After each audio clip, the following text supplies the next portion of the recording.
Hi hello ನಮಸ್ಕಾರ, welcome back to my YouTube channel Kannadathi Kairuchi 24. ನಮ್ಮನೇಲಂತೂ ಈ ವರಮಹಾಲಕ್ಷ್ಮಿ ಹಬ್ಬದ ಪ್ರಿಪ್ರೇಷನ್ ಅಂತೂ ತುಂಬ ಜೋರಾಗಿ ನಡೀತಾ ಇದೆ. ನಾನಂತೂ ತುಂಬ ಟಯರ್ಡ್ ಆಗಿಬಿಟ್ಟಿದ್ದೀನಿ. ನಾನು ಮಾತಾಡೋದ್ರಲ್ಲಿ ನಿಮ್ಗೆ ಗೊತ್ತಾಗ್ತಿರ್ಬೋದು.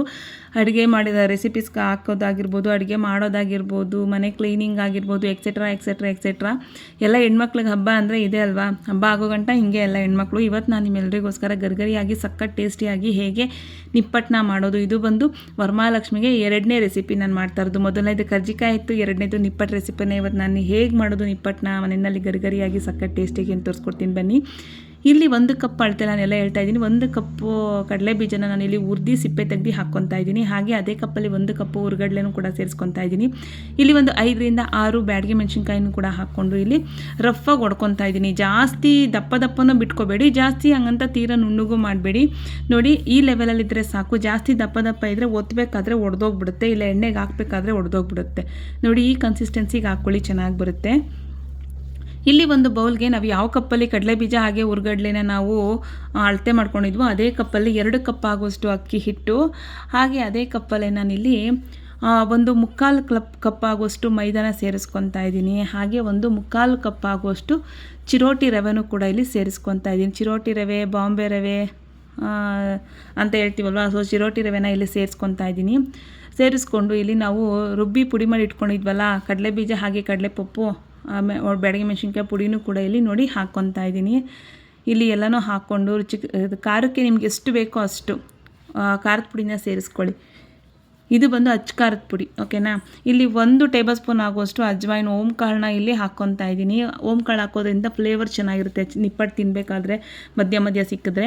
ಇಲ್ಲಿ ರುಚಿಗೆ ತಕ್ಕಷ್ಟು ಉಪ್ಪನ್ನು ಕೂಡ ಇಲ್ಲಿ ಸೇರಿಸ್ಕೊತಾ ಇದ್ದೀನಿ. ಹಾಗೆ ಸ್ವಲ್ಪ ಹಿಂಗನ್ನು ಹಾಕ್ಕೊತಾ ಇದ್ದೀನಿ. ಹಿಂಗೆ ಹಾಕೋದ್ರಿಂದ ಏನಪ್ಪ ಅಂದರೆ ಡೈಜೆಷನ್ ಚೆನ್ನಾಗಾಗುತ್ತೆ. ಇದು ಎಣ್ಣೆಗಳಲ್ಲಿ ಡೀಪ್ ಫ್ರೈ ಮಾಡ್ತೀವಲ್ವ, ಸೊ ಎಣ್ಣೆಲಿ ಯಾವುದೇ ಐಟಮ್ಗಳು ನಾವು ಪದಾರ್ಥಗಳನ್ನ ಡೀಪ್ ಫ್ರೈ ಮಾಡ್ಬೇಕಾದ್ರೆ ಅದಕ್ಕೆ ಸ್ವಲ್ಪ ಇದನ್ನು ಹಿಂಗನ್ನು ಹಾಕೊಳ್ಳೋದ್ರಿಂದ ಬೇಗ ಡೈಜೆಷನ್ ಆಗುತ್ತೆ. ಹಾಗೆ ಇಲ್ಲಿ ಸ್ವಲ್ಪ ಕರಿಬೇವಿನ ಸೊಪ್ಪನ್ನ, ಫ್ರೆಶ್ ಆಗಿರುವಂಥ ಹಸಿ ಕರಿಬೇವಿನ ಸೊಪ್ಪನ್ನ ಸಣ್ಣದಾಗಿ ಹೆಚ್ಚಿ ಹಾಕ್ಕೊಂಡಿದ್ದೀನಿ. ಹಾಗೆ ಒಂದು 2 ಟೇಬಲ್ ಸ್ಪೂನ್ ಆಗುವಷ್ಟು ಇಲ್ಲಿ ಬಿಳಿ ಎಳ್ಳು ಬರುತ್ತಲ್ಲ ಅದನ್ನ ಹಾಕ್ಕೊಂಡಿದ್ದೀನಿ. ಹಾಗೆ 2 ಸ್ಪೂನ್ ಆಗುವಷ್ಟು ಎಣ್ಣೆ, ಕಾಯಿಸಿರುವಂಥದ್ದೇನಲ್ಲ ನಾರ್ಮಲ್ ಎಣ್ಣೆನೇ ಇಲ್ಲಿ ಹಾಕ್ಕೊಂಡು ನೀಟಾಗಿ ಇದನ್ನು ನೋಡಿ ಈ ಥರ ಮಿಕ್ಸ್ ಮಾಡ್ಕೊತಾ ಇದ್ದೀನಿ.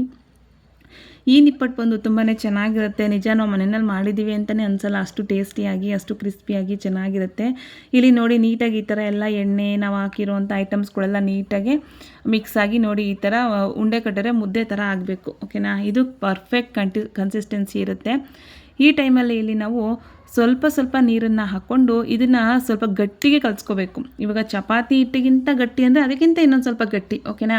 ಸ್ವಲ್ಪ ಗಟ್ಟಿಗೆ ಕಲಿಸ್ಕೋಬೇಕು. ತೆಳ್ಳಗೆ ಕಲಿಸ್ಕೊಂಬಿಟ್ರೆ ಏನಾಗುತ್ತೆ, ಪೂರಿ ಥರ ಉಬ್ಬಿ ಬರೋದಾಗಿರ್ಬೋದು, ಅಥವಾ ನೀವು ಒತ್ತಬೇಕಾದ್ರೆ ಮನೆಗೆ ಮೆತ್ಕೊಳ್ಳುತ್ತೆ, ಆ ಥರ ಆಗುತ್ತೆ. ಇದನ್ನ ನಾವು ಏನಪ್ಪ ಅಂದರೆ ನಿಪ್ಪಟ್ಟು ಹಿಟ್ಟನ್ನು ಒತ್ತಬೇಕಾದ್ರೆ ಹಿಟ್ಟೆಲ್ಲ ಹಾಕ್ಕೊಂಡು ಒತ್ತಬಾರ್ದು, ಅದು ಚೆನ್ನಾಗಿ ಬರಲ್ಲ. ಹಿಟ್ಟು ಹಾಕ್ಕೋಬಾರ್ದು, ಹಾಗೆ ಒತ್ತಬೇಕು. ನೋಡಿ ಇದು ಕರೆಕ್ಟ್ ಕನ್ಸಿಸ್ಟೆನ್ಸಿ ಇದೆ. ಇವಾಗ ನಾವು ರವೆನೂ ಮತ್ತು ಮೈದಾ ಹಾಕಿದ್ವಲ್ವ, ಅದೆಲ್ಲ ಸ್ವಲ್ಪ ಬನಿ ಬರಬೇಕು, ಅಂದರೆ ಏನು ಬೇಕು, ಅರಳಬೇಕು ಚಿರೋಟಿ ರವೆ ಎಲ್ಲ. ಅದಕ್ಕೆ ನೋಡಿ ನಾನು ಈ ಕನ್ಸಿಸ್ಟೆನ್ಸಿಗೆ ಇದನ್ನು ಕಲಿಸ್ಕೊಂಡಿದ್ದೀನಿ. ಇದನ್ನು ನಾನು 1 ಅವರ್ ರೆಸ್ಟ್ ಮಾಡೋಕೆ ಬಿಟ್ಬಿಡ್ತೀನಿ, ಓಕೆನಾ. ನೋಡಿ 1 ಅವರ್ ಆದಮೇಲೆ ನಾನು ತೆಗ್ದು ಅದನ್ನ ನಾದ್ಕೊತಾ ಇದ್ದೀನಿ. ನೋಡಿ ನೀವು ನೋಡ್ತಾ ಇರ್ಬೋದು, ಒಂದು ಮಣೆ ಮೇಲೆ ಹಾಕ್ಕೊಂಡು ನೀಟಾಗಿ ಈ ಥರ ಕೈಯಿಂದ ಚೆನ್ನಾಗಿ ನಾದ್ಕೊಳ್ಳಿ. ಅದು ಚೆನ್ನಾಗಿ ಬನಿ ಬಂದ್ರೇ ಚೆನ್ನಾಗಿರೋದು. ಅದು ಹಿಟ್ಟು ನಾವು ಯಾವುದೇ ಹಿಟ್ಟಾದರೂ ಸರಿ, ನಾವು ನೀಟಾಗಿ ಅದನ್ನು ನಾದ್ಕೊಳ್ಳೋದ್ರಿಂದನೇ ಯಾವುದೇ ಒಂದು ಪದಾರ್ಥಗಳನ್ನು, ಯಾವುದೇ ಒಂದು ಐಟಮ್ ರೆಸಿಪಿನೂ ಚೆನ್ನಾಗಿ ಬರುತ್ತೆ, ಓಕೆನಾ. ನೋಡಿ ಈ ಥರ ಎಲ್ಲ ನಾನು 1-2 ಸಲ ನೋಡಿ ಈ ಥರ ಎಲ್ಲ ಮಾಡಿಕೊಂಡು ಚೆನ್ನಾಗಿ ನಾದ್ಕೊಂಡು ನೋಡಿ ಹಿಟ್ಟು ಬಂದು ಇವಾಗ ಪರ್ಫೆಕ್ಟ್ ಕನ್ಸಿಸ್ಟೆನ್ಸಿಲಿದೆ. ನೀವು ನೋಡ್ತಾ ಇರ್ಬೋದು ನೋಡಿ ಇಷ್ಟು. ಈ ಥರ ನಾವೇನಾರ ಅದನ್ನ ಮುರಿದ್ರೆ ನೋಡಿ ಈ ಥರ ಮುರ್ಕೊಂಬಂದ್ಬಿಡ್ಬೇಕು, ಓಕೆನಾ. ಜಾಸ್ತಿ ಜಿಗಿ ಇರಬಾರ್ದು, ಜಿಗಿ ಇದ್ದರೆ ನಿಪ್ಪಟ್ಟು ಚೆನ್ನಾಗಿರಲ್ಲ. ಇಲ್ಲಿ ನೋಡಿ ನೀಟಾಗಿದ್ನೆಲ್ಲ ಈ ಥರ ನೋಡಿ ಈ ಥರ ಎಲ್ಲ ಚೆನ್ನಾಗಿ ನಾದ್ಕೊಂಡು ಇಲ್ಲೊಂದು ಪ್ರೆಸ್ಸಿಂಗ್ ಮಿಷಿನಲ್ಲಿ ಮಾಡ್ತಾಯಿದ್ದೀನಿ ನಾನು. ಚಪಾತಿ ಲಟ್ಸೋ ಥರನೂ ಮಾಡ್ಬೋದು, ಯಾಕಂದರೆ ಹಬ್ಬದ ಇದು ಇರೋದ್ರಿಂದ ಪ್ರೆಸ್ಸಿಂಗಲ್ಲಿ ಬೇಗ ಆಗುತ್ತೆ ಅಂತ ನಾನು ಪ್ರೆಸ್ಸಿಂಗಲ್ಲಿ ಮಾಡ್ಕೊತೀನಿ ಅಷ್ಟೇನೆ. ಇಲ್ಲ ನಾರ್ಮಲಾಗಿ ನೀವೇನಾರ ಪ್ರೆಸ್ಸಿಂಗ್ ಮಿಷಿನ್ ಇಲ್ಲ ಅಂದರೆ ನಾರ್ಮಲ್ಲು ಒಂದು ಎಣ್ಣೆ ಕವರ್ ಮೇಲೇ ಲಟ್ಟಣಿಗೆಯಲ್ಲಿ ಲಟ್ಟಿಸ್ಕೋಬೋದು. ನಾನಿಲ್ಲಿ ನೋಡಿ ಒಂದು ಪೂರಿ ಹಿಟ್ಟಿಗಿಂತ ಸ್ವಲ್ಪ ದಪ್ಪಗೆ ಹಿಟ್ಟನ್ನು ಹಾಕ್ಕೊಂಡು ಇಲ್ಲಿ ನೋಡಿ ನಾನು ಕೆಳಗಡೆ ಒಂದು ಎಣ್ಣೆ ಪೇಪರು, ಮೇಲೊಂದು ಎಣ್ಣೆ ಕವರ್ನ ಹಾಕ್ಕೊಂಡು ನೋಡಿ ಈ ಥರ ಲೈಟಾಗಿ ಪ್ರೆಸ್ ಮಾಡ್ಕೊತಾ ಇದ್ದೀನಿ. ನೋಡಿ ಪ್ರೆಸ್ ಮಾಡ್ಕೊಂಡು ತಕ್ಕೊಂಡ್ರೆ ನೋಡಿ ಪರ್ಫೆಕ್ಟಾಗಿ ಎಷ್ಟು ಚೆನ್ನಾಗಿ ನಿಪ್ಪಟ್ಟು ಬಂದಿದೆ. ನೋಡಿ ನೀವು ಎಷ್ಟು ಅಗಲ ಬೇಕಾದರೂ ಮಾಡ್ಕೋಬೋದು, ಸ್ವಲ್ಪ ದಪ್ಪನೇ ಮಾಡ್ಕೊಳ್ಳಿ, ಓಕೆನಾ. ನನಗಿಷ್ಟು ಸಾಕು ಅನ್ನಿಸ್ತು, ಸೊ ನಾನು ಇಷ್ಟಕ್ಕೇ ಸ್ಟಾಪ್ ಮಾಡಿದೆ. ನನಗೆ ಇಷ್ಟು ದಪ್ಪ ಇದ್ದರೆ ಸಾಕು. ನೀವು ಇನ್ನೂ ದಪ್ಪ ಬೇಕು ಅಂದರೆ ಇನ್ನೂ ದಪ್ಪನೇ ಮಾಡ್ಕೊಳ್ಳಿ. ದಪ್ಪ ಆದಷ್ಟು ಉಬ್ಬಲ್ಲ, ಓಕೆನಾ. ಚೆನ್ನಾಗಿ ಬರುತ್ತೆ, ಗರ್ಗರಿಯಾಗಿ ಕ್ರಿಸ್ಪಿಯಾಗಿ ಚೆನ್ನಾಗಿರುತ್ತೆ ತಿನ್ನೋದಕ್ಕೆ ಮಾತ್ರ. ಟೇಸ್ಟ್ ಮಾತ್ರ ಅಲ್ಟಿಮೇಟ್ ಅಂತಲೇ ಹೇಳ್ಬೋದು. ನಾನಿಲ್ಲಿ ನೋಡಿ ನನಗೆ ಇಷ್ಟು ನಿಪ್ಪಟ್ಟುಗಳು ರೆಡಿ ಆಗಿದ್ದಾವೆ. ನನಗೆ ಮಾಡ್ಕೊಳ್ಳೋಷ್ಟು ಟೈಮ್ ಇಲ್ಲ. ಇವಾಗ ಪೂಜೆಗೆಲ್ಲ ಎಷ್ಟು ಬೇಕೋ ಅಷ್ಟನ್ನೇ ಮಾಡ್ಕೊಳ್ಳೋಣ ಅಂತ ಮಾಡ್ಕೊತಾ ಇದ್ದೀನಿ. ನೋಡಿ ನಿಮ್ಗೆ ತಿಕ್ನೆಸ್ನ ಇವಾಗಲೂ ಕೂಡ ತೋರಿಸ್ತಾ ಇದ್ದೀನಿ ಯಾವ ರೀತಿ ಇದೆ ಅಂತ. ನಾವು ಹಾಕಿರೋ ಐಟಮ್ಸ್ ಎಲ್ಲ ನೋಡಿ ಎಷ್ಟು ಚೆನ್ನಾಗಿ ಕಾಣ್ತಿದೆ ಅಂತ. ಇಲ್ಲಿ ಒಂದು ಕಡೆ ಎಣ್ಣೆನ ಕಾಯೋದಕ್ಕಿಟ್ಟು ನೋಡಿ ಒಂದೊಂದನ್ನೇ ಈ ಥರ ಬಿಟ್ಕೊಂಡು ಅದಾಗದೇ ಮೇಲೆ ಬರಬೇಕು. ನಿಪ್ಪಟ್ಟು ಅದೇ ಬೆಂದಾದ್ಮೇಲೆ ಸ್ವಲ್ಪ ಮೇಲ್ ಬರುತ್ತೆ, ಒಂದು 3-4 ಸೆಕೆಂಡ್ಸ್ಗೆಲ್ಲ ಮೇಲ್ ಬಂದುಬಿಡುತ್ತೆ, ಓಕೆನಾ. ನೋಡಿ ಈ ಥರ ಮೇಲ್ ಬಂದು ತಿರ್ವಾಕಿದ್ಮೇಲೆ ಇನ್ನೊಂದು ನಿಪ್ಪಟ್ಟನ್ನು ಹಾಕ್ಕೋಬೇಕು, ಓಕೆನಾ. ನೋಡಿ ಇಲ್ಲಿ ಮತ್ತೆ ನಾನು ಇನ್ನೊಂದು ನಿಪ್ಪಟ್ಟನ್ನು ಹಾಕ್ಕೊತಾ ಇದ್ದೀನಿ.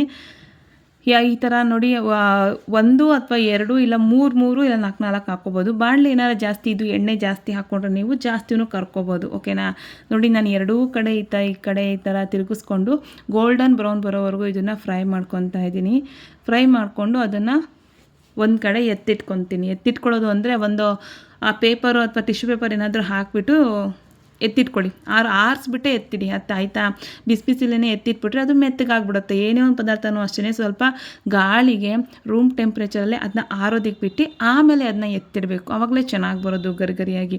ನೋಡಿ ನಿಪ್ಪಟ್ಟು ಎಷ್ಟು ಚೆನ್ನಾಗಿ ರೆಡಿಯಾಗಿದೆ ಅಂತ. ಟೇಸ್ಟು ಮಾತ್ರ ತುಂಬ ಅಲ್ಟಿಮೇಟ್ ಆಗಿರುತ್ತೆ. ನೀವು ಮನೇಲಿ ಒಂದ್ಸಲ ಟ್ರೈ ಮಾಡಿ ಹೇಗೆ ಬಂತು ಅಂತ ನನ್ನ ಕಮೆಂಟ್ ಸೆಕ್ಷನಲ್ಲಿ ಕಮೆಂಟ್ ಮಾಡಿ.